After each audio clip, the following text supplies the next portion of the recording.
call me Mystic Mac because I predict these things. What's up, guys? I'm going to do my prediction and breakdown for every fight at the upcoming UFC Fight Night Taira versus Park event taking place at the Apex.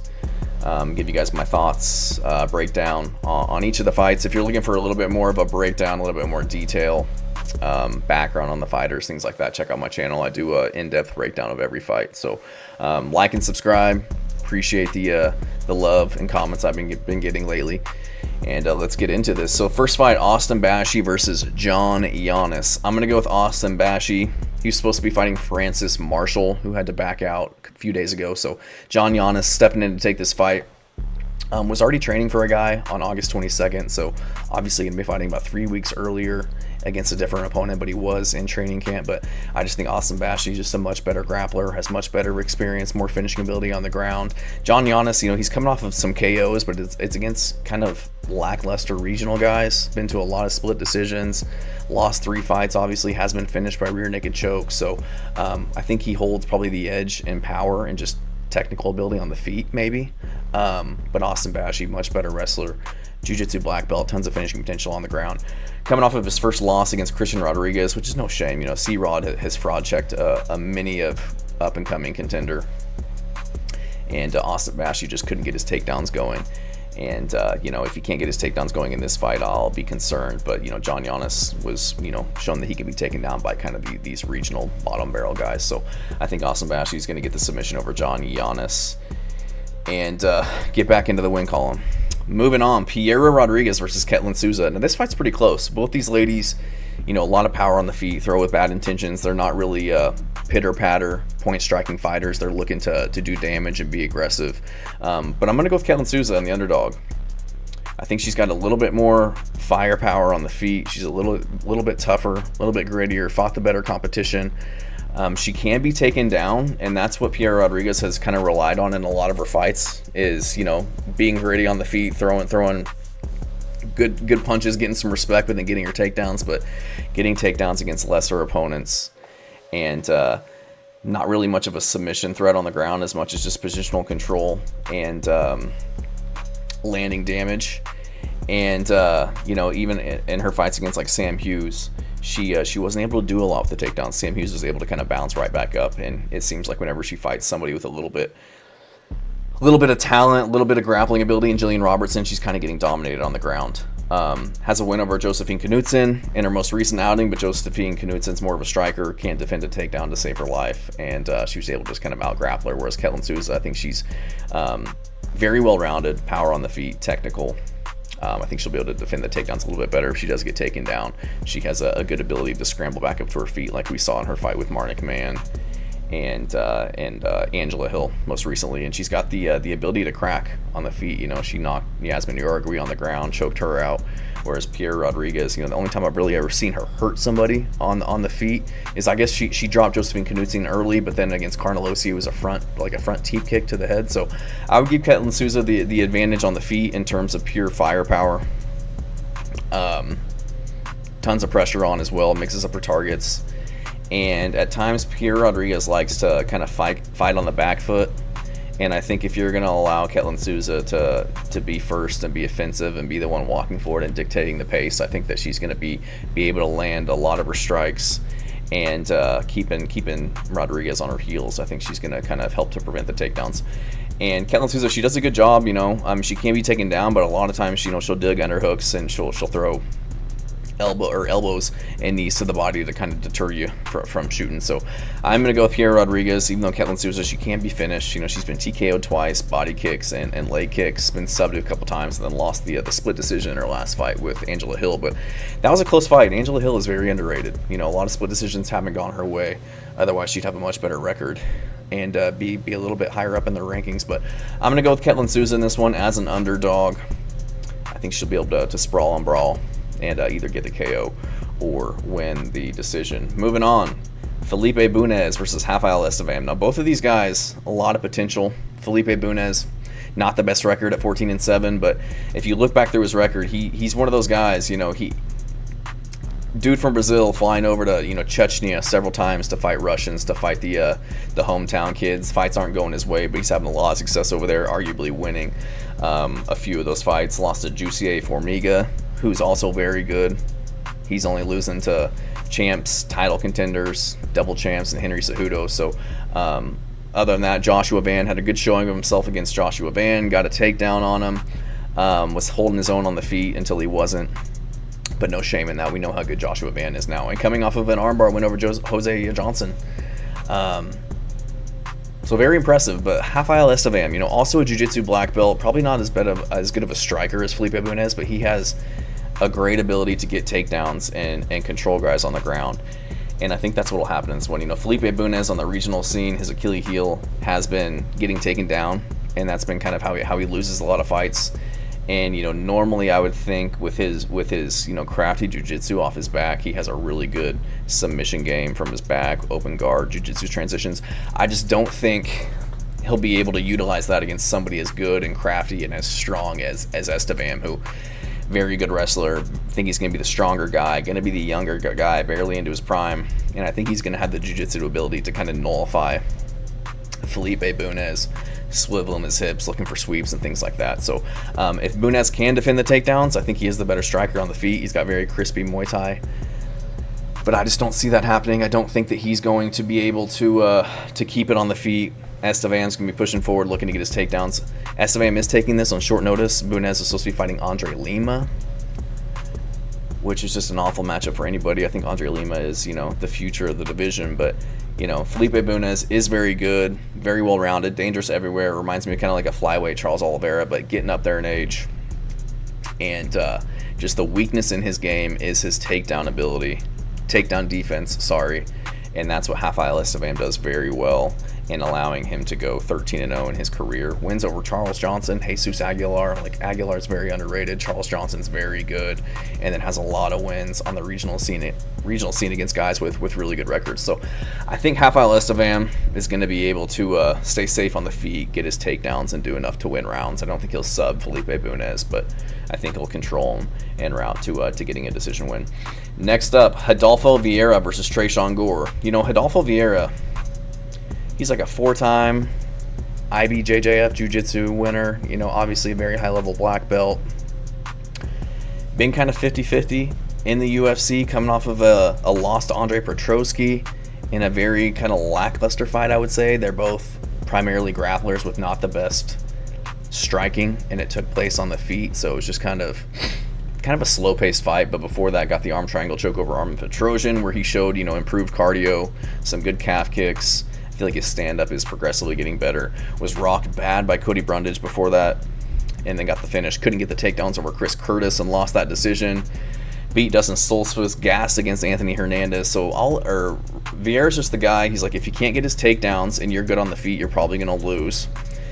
And if you can push a high face and really get him to have to work, there's a good chance that he's going to gas. And if you can keep it on the feet, like we saw with the Andrey Petroski fight, there's a good chance that you're going to either outpoint him and you're going to win. So if he can't get his takedowns, he's probably going to lose this fight. And Tresean Gore is a big dude. He's a very good wrestler. Powerful on the feet, has a decent chin, even though he was kind of clipped by Tulio. He did get knocked out by Cody Brundage, but he's no slouch with the jiu-jitsu either. He's a purple belt. It's got a lot of guillotine chokes, dangerous guillotine chokes, can finish you with power on the feet. He hurt Tulio in his last fight, kind of clipped him. So I'm going to go with Tresean Gore. I think that he can probably defend the takedowns, land the better shots against Rodolfo Vieira, get respect on the feet. Vieira's going to have to close the distance to get in close. And Tresean Gore, very powerful guy, kind of a one-and-done fighter. Throws a good right hand, but he's kind of just a one-and-done striker. Can be hit and does leave openings on the feet, but I don't think Vieira is the type of guy that's going to be able to chin him or to find his chin. He did take tons of damage in his last fight against Marco Tulio, but Tulio's very good, and he had his moments in that fight, and he was never deterred in that fight, was constantly pushing forward regardless of the pace that was getting put on him. And the damage that he was taking, he was in it looking to throw back and looking to win that fight. And his cardio looked really good too. And that's the level of cardio that you need to beat somebody like Vieira. You know, if you can push a high pace, put a lot of volume out there, grapple, and still be, you know, looking to get the finish at the end of the second round, third round, and that's where we see Vieira usually start to fade and gas out. So I'm gonna go with Tresean Gore against Rodolfo Vieira, who getting up there in age, 35, going to be 36 in a few months. You know, if he can't get the takedowns, I think Tresean Gore is going to chin him on the feet. So I'm going to go Tresean Gore to get the win as an underdog. Rinya Nakamura takes on Nathan Fletcher. You know, Rinya Nakamura was a huge prospect before he ran into Muin and Gafarov, who I think is underrated. I think Muin Gafarov is pretty good. He's got a lot of experience, very well rounded. But Rinya Nakamura got hurt a few times in that fight. Couldn't get his takedowns. Just wasn't a very good look. Before that, went to a decision with Carlos Vera, went to a decision with Fernie Garcia, and in hindsight, like, these guys just aren't that good. You should be finishing these guys. You know, he's got power on the feet, Olympic hopeful wrestler. You would just think that he's got the size and physicality and ability to, you know, just beat these guys up, and we're just not seeing it. And Nathan Fletcher, coming off of a loss to Kalin Loughran, which isn't the best look. Had an arm triangle choke over Zigomatas Ramaska, but he can be taken down. You know, he was getting taken down by Kalin Loughran, was getting taken down by Colin Oakley on The Ultimate Fighter. So I just think, you know, I think Rinya Nakamura will be able to kind of dictate where this fight takes place. If he's having success and landing some bombs on the feet, he'll keep it there. If not, I think he'll have the ability to take down Nathan Fletcher and do damage there. But Nathan Fletcher, you know, very underrated. Spent his entire career, including a lot of his amateur career, in Cage Warriors. So not fighting, you know, bums, but he can be finished. Was finished in Cage Warriors, coming off of two losses, one win. So 1 and 2 in his last 3. He has a lot of submission ability. You know, he's decent on the feet. But I just think, I think Rinya Nakamura, I think he'll use his wrestling in this one. He didn't really use it as much in his last fight against Muin Gafarov as much as he should. But, you know, Nathan Fletcher is a live dog. He's gritty, tenacious. He's good everywhere. And I think that he has, you know, has the ability to again, fraud check Rinya Nakamura, who I'm still not sold on. But I just think on paper, the dude should have what it takes to win rounds against somebody like Nathan Fletcher and get the win. Moving on, Nick Klein versus Andrey Pulyaev. Now, I'm gonna be honest. I think both of these guys don't belong in the UFC. Nick Klein had that win on Dana White's Contender Series, got the takedown and rear naked choke immediately, and they threw him to the wolves against Mansour Abdul Malik. Had some success on that fight. You know, had me worried. He was such a huge favorite. What was he? Yeah, he was plus 750 underdog. Had that spinning back fist that rocked him. Got a takedown. But after that was just kind of thrown to the ground and beat on by Abdul Malik in the second round, and he just kind of wilted, kind of crumbled under the pressure of Malik turning his back. Like, he's just one of those guys on the feet. He just looks like he's cowering, like he's so afraid to engage because he's afraid to get hit. And it's like, dude, you are in a cage fight. Like, if you're gonna, you know, wince and cower from these guys, like, I can't pick you. And Andrey Pulyaev, 9-3. 3-5 as an amateur, you know, can be TKO'd, was kind of just beaten up, walking back, backpedaling, not really throwing a lot of volume in this last fight against Christian Leroy Duncan. Looked really good on Dana White's Contender Series against Liam Anderson. Was kind of putting on a clinic with him and showing good takedown defense, but previously in his career, he has shown an ability to get taken down. But in that fight, Liam Anderson defended the takedowns, was even able to defend the takedowns against Christian Leroy Duncan. So I think he'll be able to do well in this fight. Defend takedowns, keep it at range, his range. He's going to be the taller guy, lankier guy, light years ahead of Nick Klein on the feet. So I think he'll piece apart Nick Klein, who's going to just be desperately shooting for takedowns. And while doing so, eating knees, eating elbows in the clinch. Maybe he gets a few takedowns and Andrey Pulyaev gets back up to his feet. But every round starts on the feet. And I think Pulyaev is just going to kind of piece him up at range. Pulyaev he's got 78.5 inch reach, 6'4", 78.5 inch reach. Nick Klein, 6'1", 77.5 inch reach. So not going to have a crazy length advantage, but I definitely think Pulyaev is going to be the much better striker and be able to do damage as Nick Klein's coming in to get takedowns and just kind of keeping the fight on the feet and beating him up there. Danny Silva takes on Kevin Vallejos. Danny Silva's been kind of underwhelming, you know. Split decision over Lucas Almeida, split decision over Josh Kulabau. Kulabau was having a lot of success against him in that fight, but you know, he's a good boxer, really good hand speed, trains with Olympic level boxers. He's a Marcos Hua Jiu-Jitsu black belt, so he has all the skills to be a force in the division. He's tough, good leg kicks, good pressure, really good takedown defense. But I think this fight's going to take place on the feet, and I think Kevin Vallejos is just a savage. I think he's a problem in this division. I think he can compete with, you know, top 10, top 15 right now. 15-1. Only loss was to Gene Silva on the Contender Series, where he went to a decision with him. You know, and Gene Silva is just a monster. He's finishing everybody he's fighting, doing it with aura.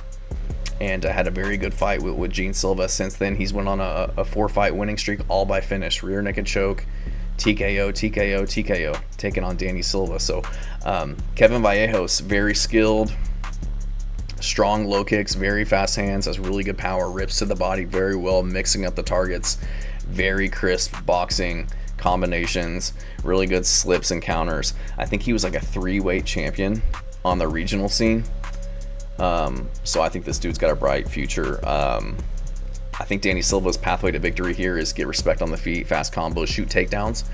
But I think Kevin Vallejos is just a little bit better, has a little bit more finishing potential. He's younger at 23, so he's only going to be getting drastically better every time we see him. So I'm going to go with Kevin Vallejos to get this one done by KO, TKO. Neil Magny takes on Eligeu Zaleski dos Santos. I'm going with Zaleski dos Santos. Tons of experience, just like Neil Magny. I think he's better overall. I think he's got more finishing potential everywhere. Jiu-Jitsu black belt, power on the feet. Coming off of the loss to Chidi Njokwani back in March, you know. Take a little bit of time off. I get it. He's 38 though, trying to hop back in there. But both these guys fairly older, you know. Neil Magny is going to be 38 in 4 days. So both of these guys, 38 years old, tons of experience. Haven't had the best luck as of late. Neil Magny getting finished by KO in his last 2 fights, but it's against Carlos Prates and Michael Morales, probably 2 of the biggest prospects at welterweight so far. Good win over Mike Malott, lost to Ian Gary. So, you know, Neil Magny, if he can't get this fight to the ground or push you up against the cage and work in the clinch, he's going to lose. He's going to get knocked out. And Eligeu Zaleski, he looked good against Zach Scroggin, getting the KO. Went to a decision with Randy Brown, majority with Renat Fakhretdinov. Like, these are high-level guys. It's a win over Benoit Saint Denis a few years ago. Lost a split decision to Muslim Salikov. We saw how good he was. Just knocking out Carlos Leal. Had a knockout over Kenan Song before that. So still having really gritty performances. Even though he is 38 and losing to Chidi Njokwani. I think Chidi Njokwani is very good. He's a very good striker, so no shame in that. But Eligeu, I think he's going to be able to keep this fight on the feet. If it does go to the ground, I think he's got the grappling ability in jiu-jitsu to stay safe and you know, get back up to his feet. Got a 68% takedown defense, so not awful. Neil Magny's not the biggest double leg guy in the world to kind of blast through him and get him. He is going to be taller at 6'3" with an 80-inch reach versus Zaleski 5'11" with a 73-inch reach. So he'll be at a 7-inch reach disadvantage, but he is the better striker. I think he's going to be able to manage the distance a little bit better. Not concerned about Magny using that reach advantage to beat him up on the feet. So I'm going to go with Zaleski to get this one done. I think he can get the finish over Neil Magny. Karol Rosa versus Nora Cornolle. Now this is a close fight. You know, Karol Rosa completely disappointed me in her last fight with Eileen Perez. Closer than I thought when I rewatched it, but was getting taken down. Couldn't really get anything going on the feet. The fight before that just battered Pani Kianzad on the feet, beating her legs up. Had a fight of the year contender against Irene Aldana before that. So Nora Cornolle, she is like a 5-time French Muay Thai champion, but I just don't think she's going to be able to put pause on Karol Rosa the way that somebody like Irene Aldana can. You know, Karol Rosa, she is a jiu-jitsu black belt as well. No-gi champ. Very good on the feet. She's calm, technical. Sometimes she doesn't do enough. She's just like, she's too happy to just kind of sit back and be defensive and technical. She does have really good fast strikes, really hard leg kicks. Like I said, just I wish she would take chances a little bit more, and you know, take some risk, up the tempo to win these rounds and put some hurting on some of these ladies. But I'm gonna go with Karol Rosa. I think she's just better everywhere than Nora Cornolle. I think she's better on the ground. Nora Cornolle, she can be taken down. She's got like 50% takedown defense, but she does have good scrambles, good abilities to reverse position on bottom. But when I look at the opponents that she's doing that against, it's Haley Cowan, you know, Melissa Mullins, Jocelyn Edwards. She's in these positions where she's having success scrambling and getting out of submissions against these other fighters that I think are lower level compared to Karol Rosa. I think if Karol Rosa gets her to the ground, she's not letting her up. She's going to be doing damage. She's going to be passing guard, ground and pound, looking for submissions. If she gets the rear naked choke on Nora Cornolle the way that Jocelyn Edwards does, like, she's ending the fight. So Nora Cornolle, she's not going to be able to make the mistakes that she's been able to make in the past against some of these other fighters. You know, getting taken down by Haley Cowan, taken down by Melissa Mullins, Jocelyn Edwards several times. I don't know if Karol Rosa is necessarily going to be shooting takedowns, but I think she can definitely dictate where this fight takes place, batter her legs, and I just think she's going to be a little bit measured, better defensively, more well-rounded, has much more MMA experience. She can mix it up a little bit better, deal with the striking coming her way from Cornolle. It's nothing that she's never seen before, and I just think she'll be better wherever the fight goes. She's younger, 30 years old. You know, Nora Cornolle, 35. Going to be 36 in December, so I'm gonna go Karol Rosa to get this one done. I think she can do enough on the feet, maybe mix it up with some takedowns to get the decision. Estevam Ribovic versus Elvis Brenner. Now this could be fight of the night here, because both of these guys love to get into wars. They're very tough, and they're both very well-rounded, very skilled. Estevam Ribovic, high volume guy, tons of potential on the feet to put you away. Great striking, good combos, good kicks. We saw that knockout that he had over Terrence McKinney. Just mixes up the targets very well, fights at a really high pace, has a very high strikes landed per minute average, switches stances, just very crafty on the feet. Good chin, we saw that against Zellhuber. Not the best takedown defense though. 63% takedown defense, which is a concern against Elvis Brenner, who is the much better grappler on paper.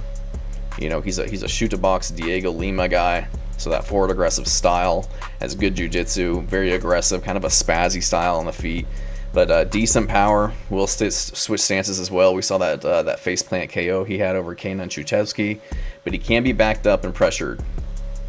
So I think if this fight stays on the feet, I think Estevam Ribovic is going to get this one done. I think he's going to beat him up on the feet. Elvis Brenner has shown an ability or propensity to get hurt in fights.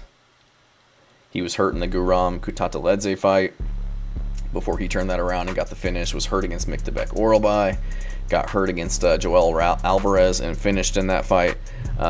He is a very big submission threat. He's been a jiu-jitsu black belt since he was like 15, has tons of submission wins, has had some success in some of his fights that he lost against Miktabek Oralbai with just grappling and having good clinch work in those fights, but he's just too inconsistent for me.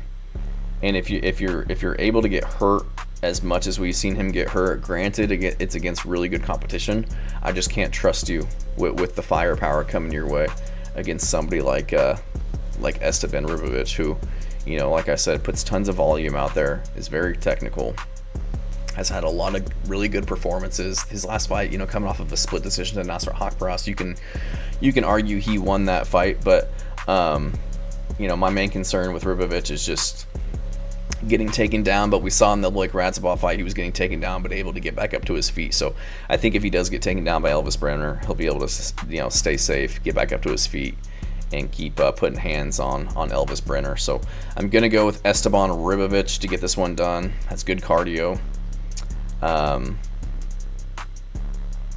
I think this should be much closer odds, honestly, than they are. Minus 285 for Ribovic, just because I think Brenner is underrated. And like I said, his losses are to really good guys, Gabriel Santos, Miktabek Oralbai, and Yoel Alvarez. But Brenner hasn't fought in a year, and I just trust Ribovic. I trust his skills and his ability on the feet and his chin versus Elvis Brenner. So Chris Duncan versus Mateusz Rebecki.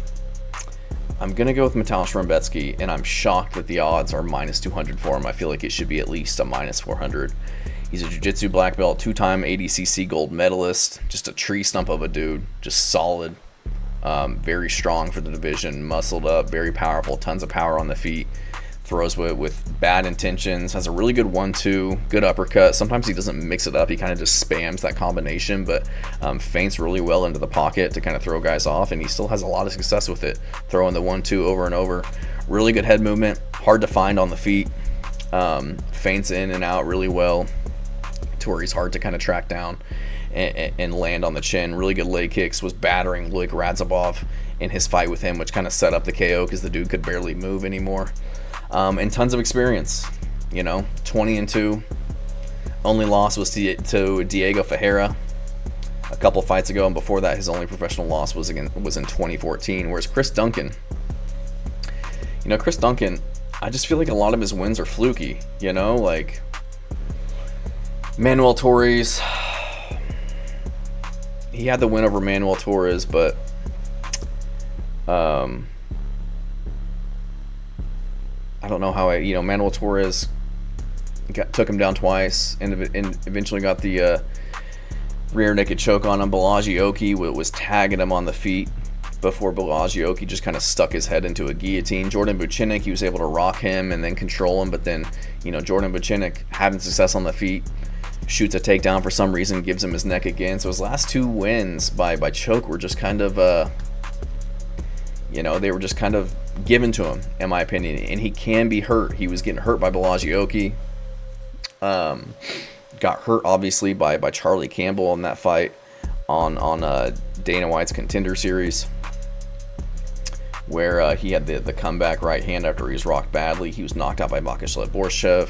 So it's like, if you're getting hit and hurt this bad by these other guys, like, I imagine Rebecki's gonna be able to find your chin and get you out of there, or get the submission over you, just because you've shown that you can be rear naked choked.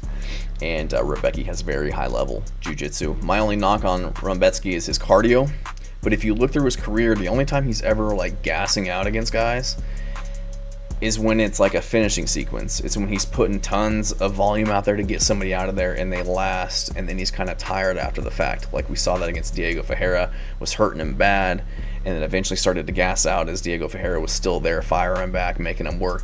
And then Miktabek Oralbai, he still won that fight, but again was hurting Miktabek, putting a lot of energy and gas out there to get the finishing, couldn't get it done. So I just think my main thing with this is, I don't think Chris Duncan is tough enough to withstand the onslaught coming his way from Rebecki. Like, I think if Rebecki gets him hurt, he's going to get him out of there.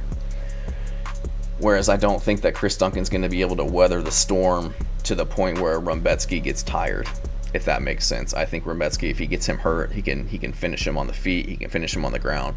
I just think he's overall much better, and just more finishing potential and just more skilled everywhere. So I'm going to go with Rebecki to get this one done by finish. Again, jiu-jitsu black belt, Chris Duncan, purple belt. Both of them have power in the hands, but Rebecki's just been a little bit more proven in the past, whereas Chris Duncan can be finished. He's very kind of iffy, in my opinion, hasn't had the best performances, and had some fluky wins.